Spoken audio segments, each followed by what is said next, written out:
Today we're speaking to Ric De Reuter, an experienced auto dealer in rural Victoria. Ric's very proactive in new and used cars and has a great story to tell on the current state post-COVID and the future state with rising interest rates and an increase in supply. Let's jump into it. With 30 years experience in auto logistics and state-of-the-art locations in 5 major Australian cities, Precar Fleet Services are a premier all-in-one solutions provider for commercial vehicle fleet operators, leasing companies and original equipment manufacturers. Please visit precar.com.au and click on the link to Fleet Services. I saw some cars today go under the hammer that I've seen my competitors have online for $8,000 cheaper. Now, how are you going to compete with that? You know, if you've got 200 or 300 cars on your car yard and they're $5,000 or $6,000 out the back door, good luck with that. All that money you made through COVID is about to be smoked. So it's to turn your stock over. A wise man once told me, first loss is best loss, and move them on. So, yeah, we work on a strict 90-day policy.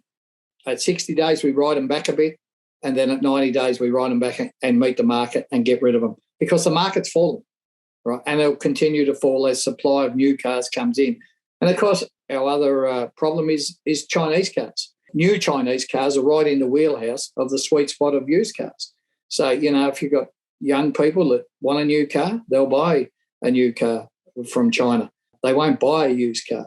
So that's also becoming a bit of a problem now. So, Ric, is that what you're seeing? You're seeing people who would have, say, bought a 3-year-old RAV4 or some equivalent vehicle, and they're now looking at instead of a 3-year-old mainstream brand used car, they're looking at a Chinese new car for that same sort of price point. I don't want to name names. It's not for me to do that, but you know, there's a brand with 2 letters that, you know, you can buy that little car for 23 grand, 22 grand, 21 grand. That was a sweet spot on used cars. You know, 75% of cars that are sold in Australia as used cars used to be under $20,000. You know, the average car now, the average used car now in Australia, I think is up around $39K, you know, from $27,000. That's a $12,000 increase. That is a lot of money when you've got to pay for them. But Redbook during that period didn't realise the rise and the price rise in cars. So they booked the cars less. So again, now your holding costs become more, because you've got to pay more of your percentage on a used car back to your floor plan provider, and that also impacts your cash flow. So you've got all these things, whereas young Mary will go down the street and she gets in a shiny little Chinese car that looks $1 million and says, right, well, I'd rather have this than the 4-year-old. Well, certainly Toyota's not a good thing because they do hold their value. But, you know, you look at the cars in that range and they'll buy the new car every single time because they're not interested, Mark, in resale value at the time. They're in love with the new car and the shiny new smell. So that's becoming an issue. And, of course, during COVID, the utility market, and we sell a lot of vans, and the van market was impacted by Chinese vans and that, because you've got a small business and you have to buy a couple of vans. Are you going to buy one of my vans that's in the $50,000 range, or are you going to buy a Chinese van for $40,000 and think it's going to do the same job? Well, that's what happens. They go and buy those cars. And, of course, you know, my $50,000 second-hand van, I can buy a brand new one for $40,000. So, yeah, it is an issue, but we're adjusting to that issue. And that's something in the used car market that we're going to have to do. Yeah, we will come up against those cars, but we have to make the punters aware, you know, that where's the resale value? And, of course, there'll be a lot of dealers that watch this and say, yeah, that's what he thinks with Chinese cars. But we've sold some second-hand Chinese cars. We've bought some second-hand Chinese cars. And they're very, very cheap to buy second-hand. So that's what you weigh up. So there'll be a market for both. The market will settle and there'll be a market for everyone in there. I think we sell 1.2 million new cars every year in this country. We have done for the last 7 years or something. But we sell 3 million used cars, 3 times as many. So I know where I'd rather be. And then, Ric, in terms of how the market's changing, you spoke about the way you're buying used cars on auction online. How's that all changed? Has that impacted your business? Because you used to attend the auctions live in the past. Yeah, that's a John. and I know you've asked that you know my feelings on that, so that's probably a loaded question you've asked me. The auction system was a system, an open auction system, and anyone that's bought a house or have been to an open auction, there's certain people that feel uncomfortable there. There's certain ways that people buy cars or they go about their business. So the online auction, for me, has been a terrible thing. I don't like it. I'm not happy with it because I'm a see, touch and feel buyer. Whereas online, it's like buying clothes online and buying the wrong size one. Then you've got to send it all back and all the rest. But unfortunately, with cars, you can't do that. I understand the auction houses absolutely love it because they've been able to cut back in staff, they've been able to cut back in expenses, and they're making so much money it's not funny. It's not where I prefer to be. I don't think, in other countries in the world, the open auction system's still there. It works fine. It's absolutely fantastic. You get to see the car, you get to touch the car, and you look at the car and you say, I could sell that, or, in my area, that's the car for me. I don't like online auctions, and I'll never like online auctions. The only people that profit out of that, in my opinion, are the auction houses because you can't send them back. Once you buy them, paid for them, you pick them up, you can't send them back. And you would know, anyone that buys used cars on the auction house knows that they tell you all the disclaimer, you can't do this, and this is an open auction, and blah, blah, blah, and there's no warranties and all the rest of it. So they're right on top of that. I don't think it's been any help whatsoever. We still have to buy them, and we still have to go to the auction, and until they change, you live with what you got. But me personally, I don't like it. Now, Rick, you mentioned a good, interesting point because pre-COVID, dealer profitability was a huge issue. During COVID, we know it swung the other way. But now we're getting this element that a lot of people outside of the industry, and also those that aren't close to the financials that are in the industry, have forgotten about this thing called floor plan, because floor plan kind of disappeared for a couple of years when there was no stock and interest rates were super low. So you mentioned it before, this floor plan beast is now back. And you also mentioned the importance of the Red Book valuations, because from a finance company, if the Red Book valuation isn't correct and you're actually paying a higher figure, there's more curtailment, which means you've got to find cash to pay for that car. So because the curtailment's down to 80% or even 60%, depending on your finance company, of that inventory, if you don't own the stock outright yourself. So floor plan's a beast that is coming back into play. And inventory management is also a beast because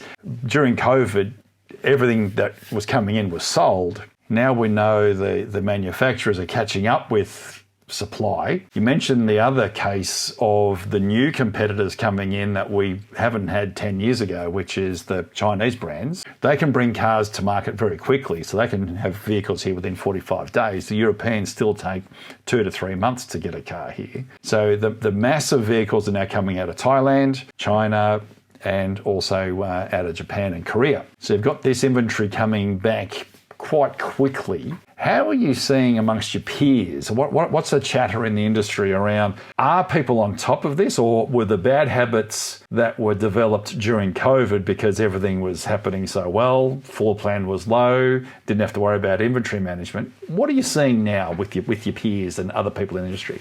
I think that a lot of dealers have been slow to pick up on it. We're very lucky. We're not a big dealer in the scheme of things. If you own your used car stock, good luck to you.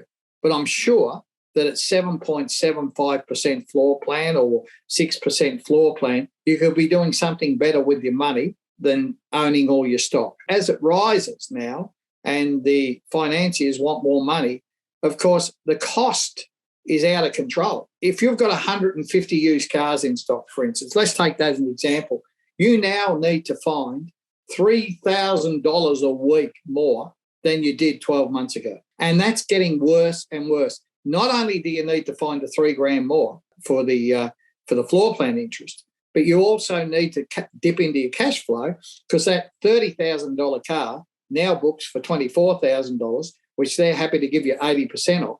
And now the gap between the two has grown. So now cash flows are under strain, floor plan's out of control, land tax is out of control, wages are out of control, superannuation's just got a pay rise, electricity's gone through the roof, and even if you've got, we've got solar panels everywhere and you can't move, but then we get a letter to say that we're cutting back on your tariff, feed-in tariff from the solar panel, and we're putting up your electricity, by the way, by another $3,000 or $4,000 a month or whatever it may be.